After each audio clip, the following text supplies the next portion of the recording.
on this week's Football Asia.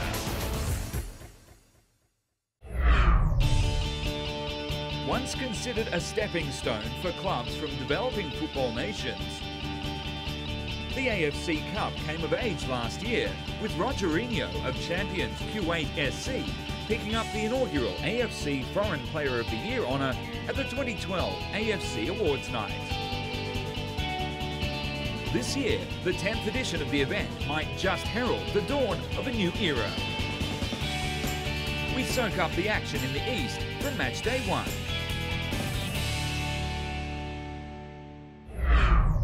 We get the ball rolling in Group G at the Sultan Mohammed IV Stadium in Kota Bharu, where Malaysia's Kelantan entertained Maldivian outfit Asya.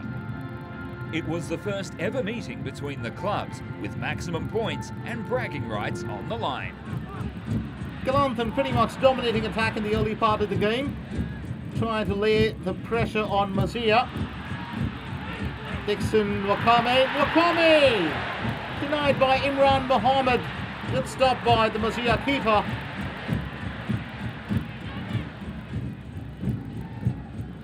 Imran Mohammed with the goal kick. And Kelantan take control all over again. It's Zairo Anwar. Zairo manages to get that through. And that's off the woodwork. And great defence by Asya. They are fighting back. Asya taking the initiative now. They are looking dangerous. And that's the first strike. Asya find a way through. And it's Hassan Aduham to deliver the goods here today. Aduham makes it 1-0 Asya. A very unorthodox effort, but all the same, get a foot to it, land the ball into the back of the net, and you pretty much got the lead. Kelantan searching for the equaliser. Just might be able to find it, and yes they do. Mohamed Badri has just pulled the Malaysian outfit level. It's now 1-1. Came off the bench on 64 minutes in place of Zairo Anwar.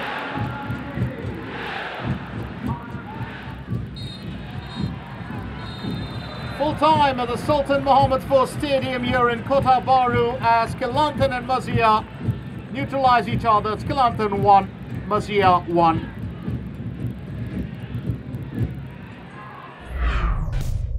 In the other Group G encounter, Gaston Melo's strike on 65 minutes for Shab Da Nang saw the Vietnamese club win by the odd goal in 3 at the expense of Ayeyar Wadi United of Myanmar. So Shab Da Nang enjoyed a 2-point cushion over their rivals in Group G at the end of the first match day. Next, they travel to Maldives to take on Asya, while Ayeyar Wadi United play host to Kelantan in Myanmar. Over to the Jalan Besar Stadium in sunny Singapore now for the match between Tampines Rovers and visitors Saigon Kelantan.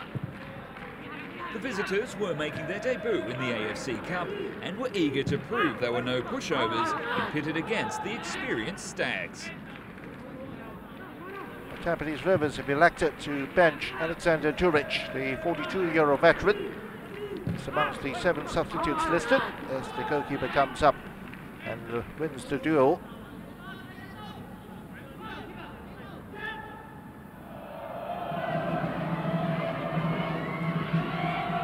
The Vietnamese side have a chance again, and this time it's a Christian Amogu who finds the back of the net. The hard-working Christian Amogu has been rewarded after some final interchanging play with Gok Am.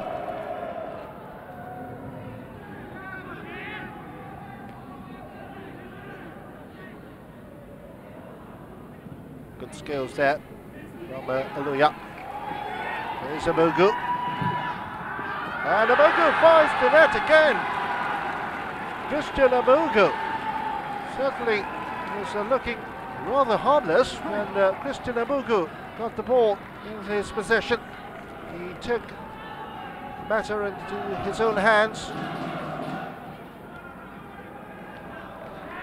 Nice bit of footwork there from Aloya. He still runs rings around the Tampines Rovers defenders, and Aloya still goes. And here is a shot that is a glorious third goal for Saigon. And the architect of that is Aloya. Some superb play by Aloya. On the paper, Tampines Rovers do look the favourites to win this contest, as Duric squares it, and that is the consolation.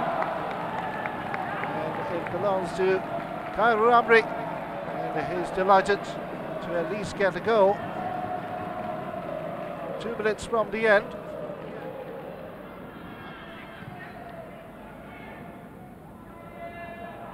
And Jamil. Using ball by Jamil. Well, it's gone into the back of the goal. And Alexander Duric it is. As Tampines Rovers try to do the impossible. And that is the final whistle from the Hong Kong official. The final score then from Jalan-Besar Stadium in this AFC Group H match. Tampines Rovers 2, Saigon of Vietnam 3. Over in Kolkata, a single goal was enough for host club East Bengal to see off a challenge from Malaysia's Selangor. So this is how the Group H table looked after day one of action.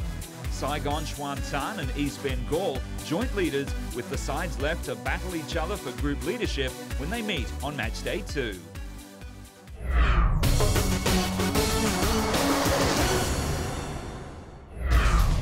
More from the AFC Cup after the break as we round up the action from Group E and F.